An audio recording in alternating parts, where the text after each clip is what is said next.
These video ones, I just have to apologize because they're so technical. But my hope is that by just showing you examples, you'll get kind of the rhythm of the program and kind of the approach to how it works, so that when you work on a project, you can at least do the things that you want to do and look up what needs to be looked up. If you know the term, then you can look it up. And there are many specific tutorials on individual parts of this. So, all right. Well, today, last time we went over the basics, kind of the layout, what the basic aspects of Premiere Pro are. And today we'd like to dive in a little bit to specifics, to specific effects, how they work, how we apply them to individual elements. We will go into several different palettes. We'll play with keyframes today. Keyframes is a really critical element to understand when you're trying any type of effect on something. So we'll do it somewhat simply. Just know that everything that I do at the simple level can be compounded and done at a very sophisticated level, depending on what your needs are. Okay, so first of all, let's every time that I begin a project like this, I create a folder with all of my assets. And so, for example, I'm going to be working on this ES3 video, and it's for this conference called FIDE. And so in FIDE, I have created an assets folder in which I've created an audio folder, and all of the audio that's going to be related to this I've placed in one place. And that's so that if I ever move the file or save it in a different location, all of the elements associated with the building of this video are in one place and can be easily accessed. Also, outside of this, I place all the visual elements, whether they're movie files, video files, or static imagery. I bring them all into one folder so that I can then work from there in the building of my video.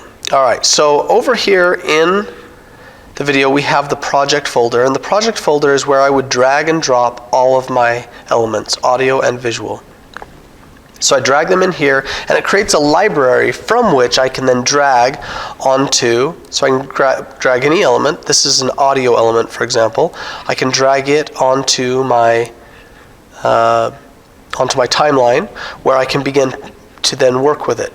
Now you'll notice that my zoom bar here is about halfway, so it's hard to see any detail in that element. But if I cut back, then you can see the height. You can see the pause moments and the go moments where there's audio. So if I play this, now we are off to enjoy the Chilean wilderness.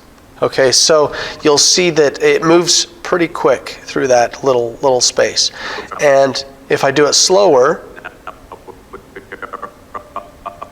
at any time, you probably can't hear it, it's probably a little further away, but at any point I can say, I want a snippet here, and just like the video, you would use your snip tool, and you can parse these together. You can cut them and weave different sound elements together so that you can add in sound effects, and you can add in boings and zings and zips and all sorts of effects that I will show you a little bit later, some of the effects that we're doing on a different video that I've just recently completed.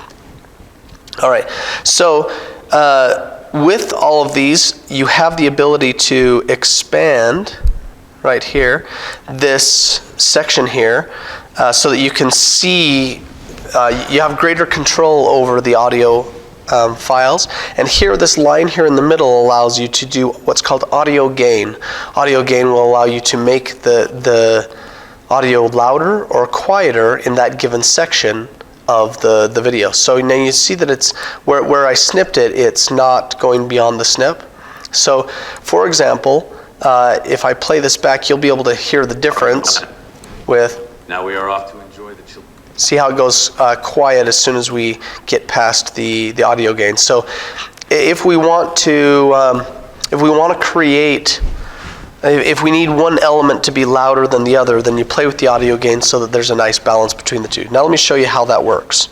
So I'm gonna zoom out, with my bar here. We're going to go out about halfway. I'm going to delete these two elements, and we're going to come over here where I have down on the bottom here. I'm going to zip this back up. I have music playing in the background, and then audio over the top of it. Many thanks to everyone who visited us. But I want the music to not outcompete the voiceover, if that makes sense. I can upset that. In fact, let me just play with it just a little bit here. I'm going to expand both of these, and we're going to change it so that my audio is low and that my music is loud, so that they're not balanced. Just so you can see the difference there. We'll put our music up to the same level, and we'll bring all of our audio down. So now when it plays, if I start here again, music's loud.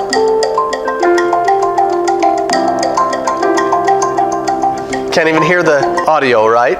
And so the need to balance these two is critical. If we have multiple streams of audio going, it's critical that we use these audio gain features to balance it out. Now, one of the great things about Premiere Pro is it allows you to, in the middle of this audio stream, I'm going to zoom in just a little bit so that we lengthen this out, little points on my line here. And I can say while the audio is going, so I can say I want the music to be loud, but I want it to go down just when the audio is playing, when the voiceover is playing, right? So then what happens there is we get something like this.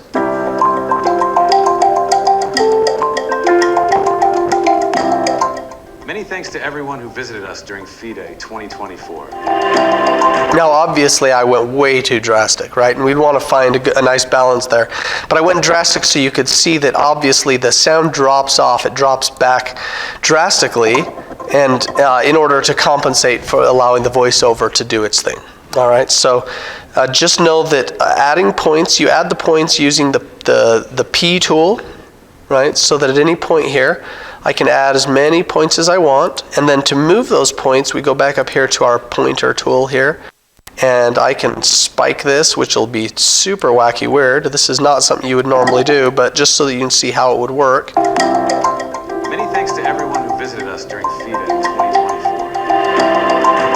So it waves in and out, right? And the importance of this is just simply it gives you control over your audio so that you can manipulate it louder and quieter. Okay, now let's just say, for example, that I'm trying to keep my voice in time with my music. And that's something that's sometimes hard to do. And so I can speed up my voice and slow down my voice, but when I do it, it raises the pitch or lowers the pitch, right?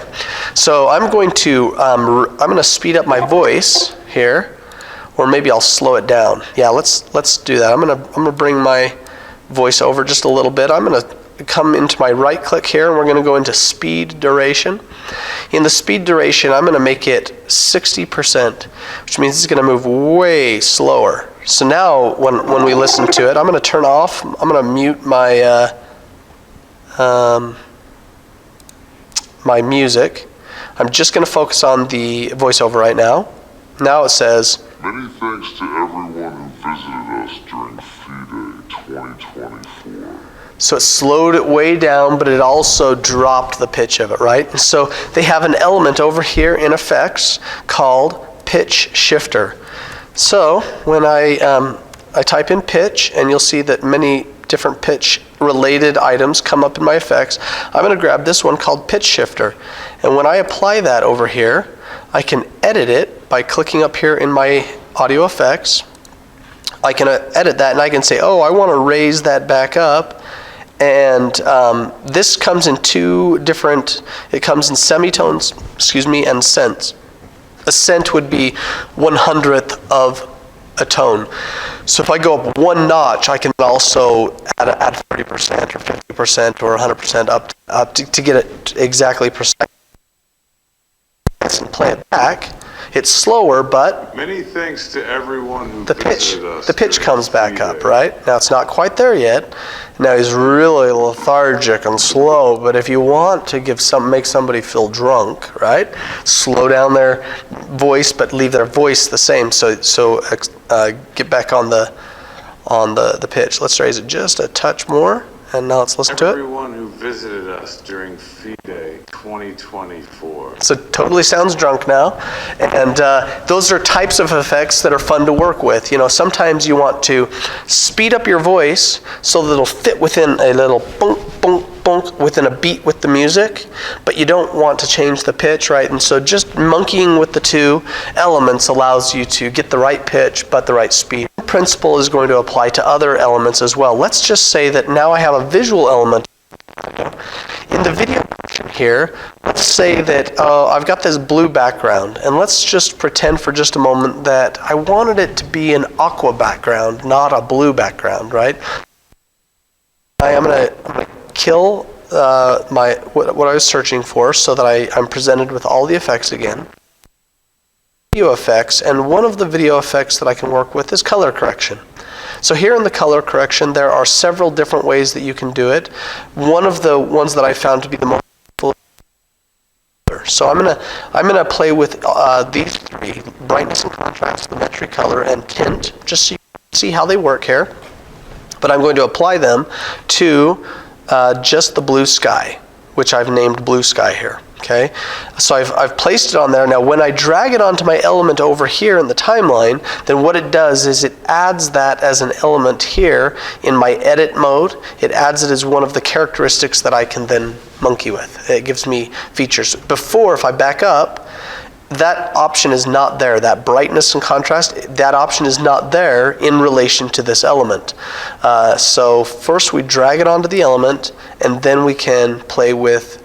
In this case, it's you can see here that it's 1 to 100, and I can go down to -100. So I can make it much darker, make it much lighter, and I can work with the contrast as well. Let's go ahead and take that back to 0. Oops, 0. And then back here, with the contrast, if I roll my mouse over it, you'll see how it gives me little double arrows there, and then I can click and drag. Now it's working with the contrast on this if I wanted to do something in relation to this. Now, something like this can be really fun in spurts if you wanted to, for example, give the effect of lightning, right? And you wanted to take a normal sky and you wanted to go giga, giga, giga, right? Now here's where we get into keyframes.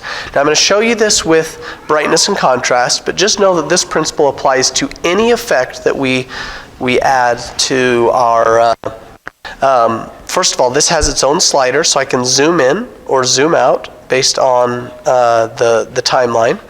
But here, if I add a contrast, let's just add a brightness contrast element here, and then I want to, actually, before I do that, let me just mark it at 0 so that we're starting off with a fresh slate, okay? Really, when I do this, I just start somewhere in the middle, and then I'll drag my effect where it needs to be. I find that if I try to start at the very beginning, that it's hard to grab these when they're right on the edge, and so I'll start my first keyframe right here, just a little to the right of the left side there. All right, so if I click on both contrast and brightness, then that's going to be my ground 0. And then one moment later, I'm going to change it. So we're going to go bright and contrast. We're going to do something like this so that it's visually, it's bright, but it's also got the color. It's got rich color with it. Oops, let's drag it a little further. Okay, so it's going to strobe for me. I'm going to now go back and I'm going to grab my original state here, and I'm going to Command C those, or Control C if I was on a PC. And then I'm going to come to the new spot, and I'm going to go back to where it started. So it's going to do this quick flash. See that? Now, it may be too slow. Let's go ahead and play it and see how fast it does it. I may want it to go faster if I'm creating some kind of like strobe effect. If I'm doing like lightning or something. So boom. So that was more like a bomb goes off in the far distance or something like that. You'll see that it's way too slow. So instead, I'm going to zoom in now. I'm gonna put my marker by my keyframes, and I'm going to zoom in, and you'll see that there's actually quite a bit of space there. And it's just because I was so zoomed out that you can't see the space. All right, so I'm going to put them right next to each other. Now when I go over, it's going to go boom. It's just a big bright flash, right? So I'm going to now take my whole group, and I'm going to copy that, and then I'm going to have several of them go back to back. So let's say that it's a triple threat. So I come in and lightning flashes. Now that's just off in the distance. If I needed to add in a lightning effect or a light bursting down or something like that, then I would do so as a separate element, but the whole sky lights up at the time that the whole sky lights up at the time that the lightning flashes like that. Okay, so boom, boom. The same kind of thing applies if I wanted. I'm going to go ahead and I'm going to cut that away. So we're going to clear that effect, and now that effect does not impact it. We're going to do now lumetri color so you can kind of see what this is. This is similar to our color balance in Photoshop. Okay, so with this one, if you don't use a keyframe, then it's going to apply it to the entire element during its entire procession. If you add a keyframe, then it's going to start there, and then it'll allow you to morph it or change it over over time. All right, so in here, let's just say we want to do some basic corrections. For example, we have temperature here. We can take our screen here, and you can see that I have the ability to change the temperature. I'm going to take that back down to 0 so you can see each of these individually. 0. Our tint. See how I go to green and I go to purple. That allows some play there. Our saturation, if I wanted to go to grayscale. And this is great for when you want the whatever you're working on to be, then it flood into elements to be in black and white, and then you want other elements to be in color. This is a great way to do it by applying this and then just desaturating that element, either permanently or for a certain period of time. So, all right. So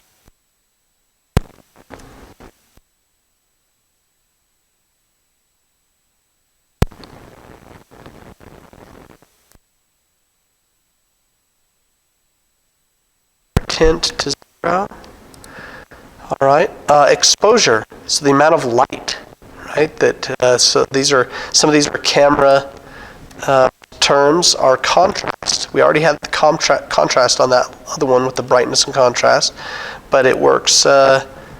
It's a part of both these features. So this is a great one. The highlights, it just takes the lighter tones and exacerbates those. And then the shadows. If we want to darken our shadows but increase our highlights, then it allows us to create a darker sky with brighter stars, for example, right? So you can change the time of day and things of this sort. Now, and then the whites and the blacks. Anyway, this is the basic color correction, anyway, it can be applied to the entire element or just in a keyframe. So if we wanted, I'm just going to really quickly add a keyframe for each of these items as they are. Oops, not that one. When I click off of it, it'll tell me that effect will go away. Highlights and shadows. Okay, so actually we'll take this one off, and because nothing's there. And then I will come down, well actually maybe I'll add just a couple and then change them.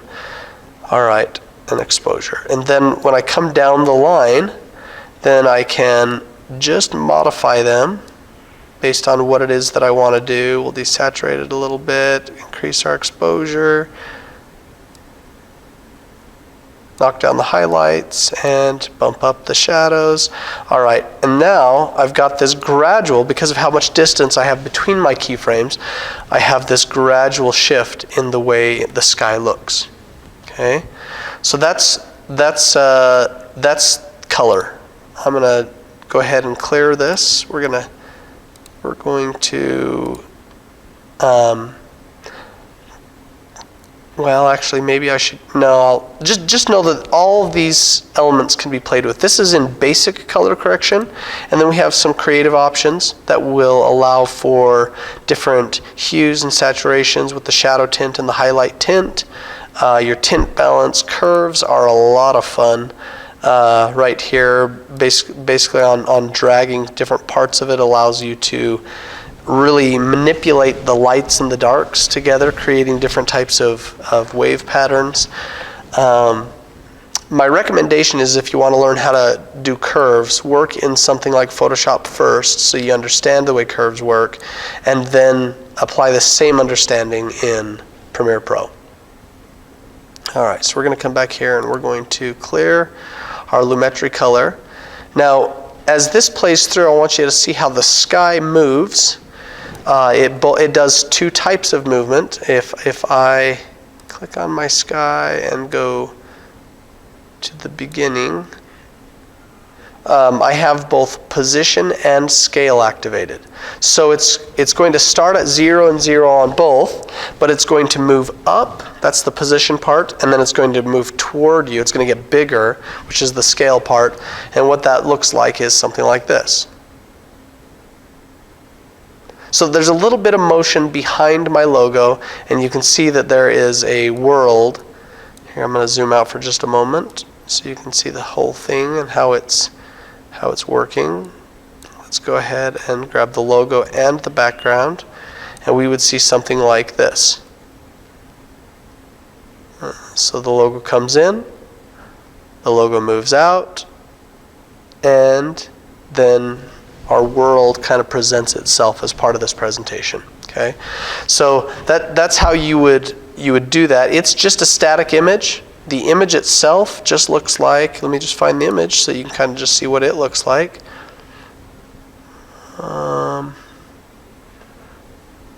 That's video still. Oh, here we go.